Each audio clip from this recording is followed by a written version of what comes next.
Hi everyone, welcome to the Emily and Joe show, minus Joe. Today I'm going to be tackling the topic of buying or selling first.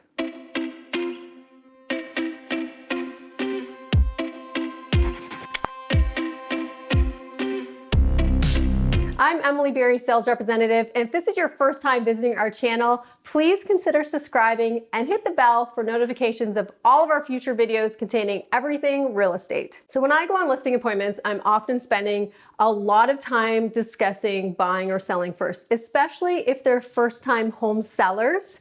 They're often very nervous about this and they don't really know where to begin. There's 2 points I want to make right from the start. It's important to understand the supply and demand in the house you are pricing and in the category of homes that they're looking to buy. The second point I want to make is it's important to know if the homeowners can carry 2 mortgages. So do they actually have to sell that current house and get a firm offer on it in order to purchase something else?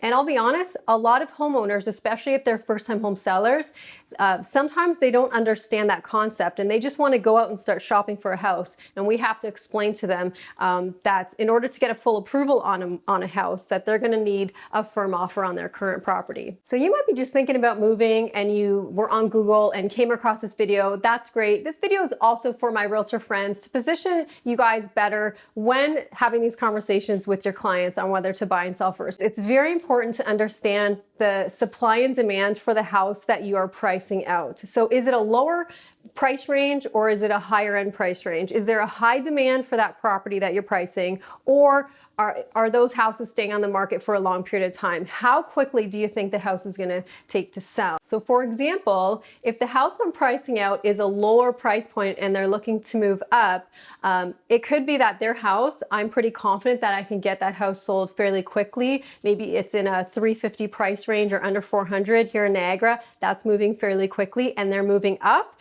and there's a lot of supply in the range of homes that they're looking at. So they have a ton of selection once they get their house sold. Now reverse that, if I'm pricing out a more expensive home and homes are taking longer to sell in their price range and they're looking to downsize to say a bungalow under 400, then I'm probably going to give different advice to those different people in those situations. So today I'm mostly talking to people that could not afford to carry 2 homes and they would likely have to sell their current house to buy, okay? I want to explain the sale of property condition very quickly. Is if you don't have your current house sold and you're shopping for houses, you need to make your offer conditional upon your current home selling. Okay, it's called a sale of property condition. Realtors call it the SOP condition, and that is accompanied by an escape clause. The escape clause is going to say the seller can still continue to market their property, and in the event that they get an offer accepted, the first party has to waive all conditions or they lose the house. A week later or 2 weeks later or a month later, if a second offer is accepted, that first party has to remove all conditions, typically in 2 to 3 day span. And if they can't, then they let the house go and the second party will get the house. Let's talk now about the pros and cons to selling first versus buying. So selling first, what are the good things about selling first? Well, you have a sold sign on your lawn. I always tell people you can go shopping with confidence, you have more negotiating power, and you have a better chance of securing the house that you want because you don't have to make an offer conditional on your house selling. Sellers like just seeing financing and home inspection for 7 to 10 days. They don't like getting a condition on somebody having to sell their house because they don't know how long that house is going to take to sell.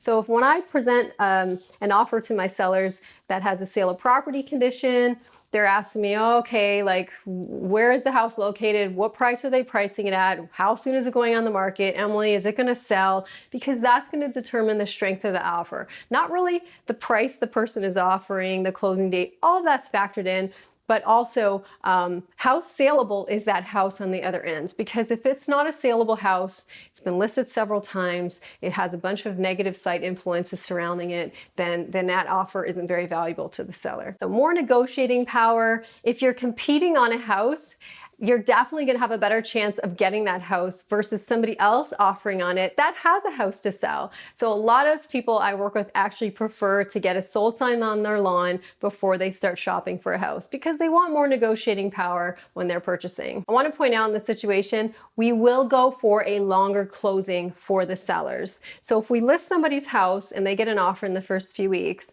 we'll try to get like at least a 90 days, sometimes a 4-month closing with the option of moving it up if we want to or need to. So that's a great thing to put in an offer. So the perfect scenario is actually if you're pricing your house well, like putting your house at market value and you're going to have a lot of attention on it, you can basically pick the buyer that you want. The sellers could be a bit nervous. They were sold on the idea of getting the sold sign up, having more negotiating power, but let's face it, they're still a little bit nervous of finding something, so that 90 days or 4-month closing is going to give them plenty of time to find a house with us. And the only real con to selling first is not finding a place. Really, the only risk is moving somewhere temporarily and having to maybe do 2 moves or move in with the parents, because sometimes people say, oh, well, we can always move in with mom and dad if we have to, and then the spouse looks over and is like, I'm not moving in with your parents. Oh goodness. But sometimes we do have options for people and they could go somewhere in between. So let's talk about the pros to buying first. You can take your time. There's no rush. Your house isn't for sale.